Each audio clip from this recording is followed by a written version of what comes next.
আসসালামু আলাইকুম প্রিয়জনেরা, আশা করি যে যেখানে আছেন সকলে ভালো আছেন, সুস্থ আছেন এবং নিরাপদে আছেন। বেঙ্গলি স্টাইলে স্পাইসি ভর্তা রেসিপি নিয়ে হাজির হয়ে গেলাম।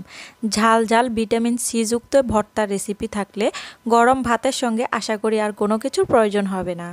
চলুন দেখে নেই কীভাবে তৈরি করতেছি।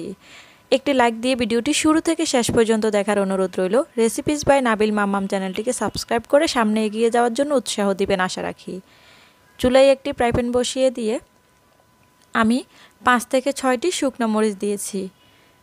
কড়াইটা একটু ঠান্ডা থাকা অবস্থায় মরিচগুলো দিলে কড়াইটা যখন গরম হতে থাকবে হিটের সঙ্গে মরিচগুলো বেশ মুচমুচে হবে, ভাজা তো হবেই। আমি মরিচগুলোকে উল্টে পাল্টে লালচে করে একটু ভেজে নেব। খুব বেশি কালো করে ফেলবো না, তাহলে ভর্তার কালারটা চেঞ্জ হয়ে যাবে।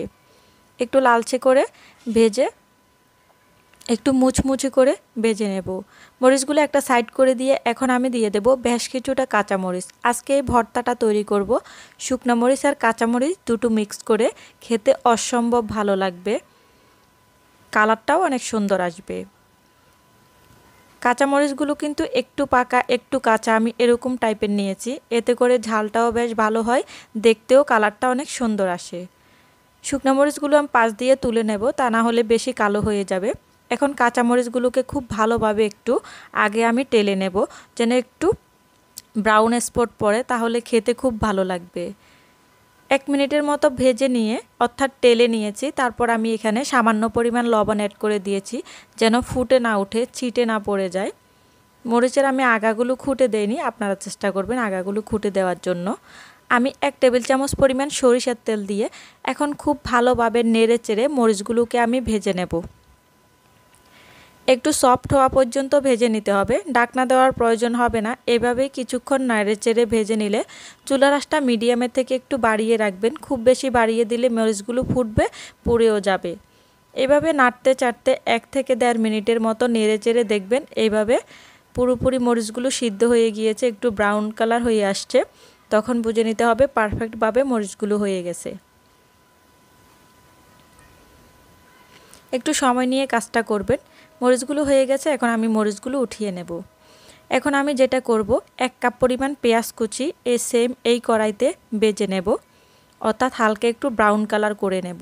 আপনারা চাইলে এই ভর্তাটা কিন্তু কাঁচা পেঁয়াজ দিয়েও খেতে পারেন। আমার কাছে পেঁয়াজটাকে একটু সরিষার তেলে হালকা একটু কাঁচা গন্ধটা দূর করে নিলে খেতে বেশ ভালো লাগে।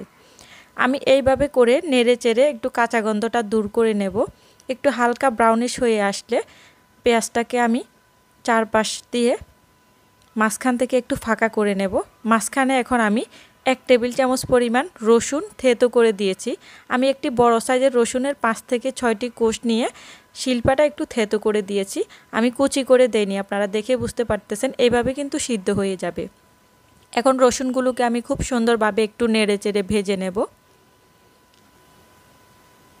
1 মিনিটের মতো এইভাবে রসুনগুলোকে ভেজে নেওয়ার পর পেঁয়াজ রসুন একসঙ্গে মিক্স করে আবারও কিছুক্ষণের জন্য ভেজে নেব।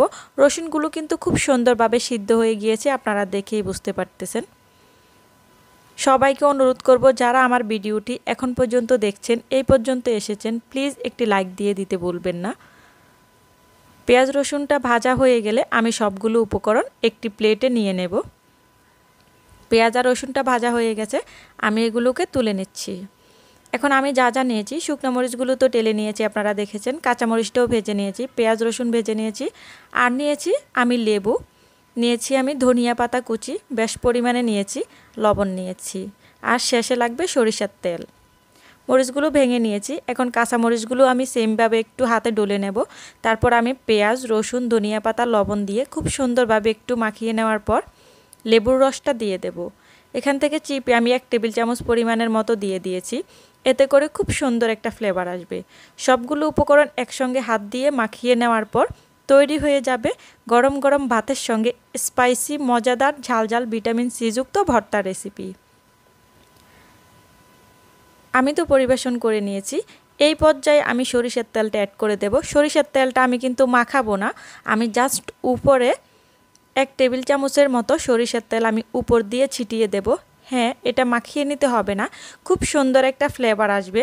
এতে করে ভর্তাটা অনেকক্ষণ ধরে ফ্রিজের বাইরে রেখেও খেতে পারবেন, 6 থেকে 7 ঘন্টায় নষ্ট হবে না।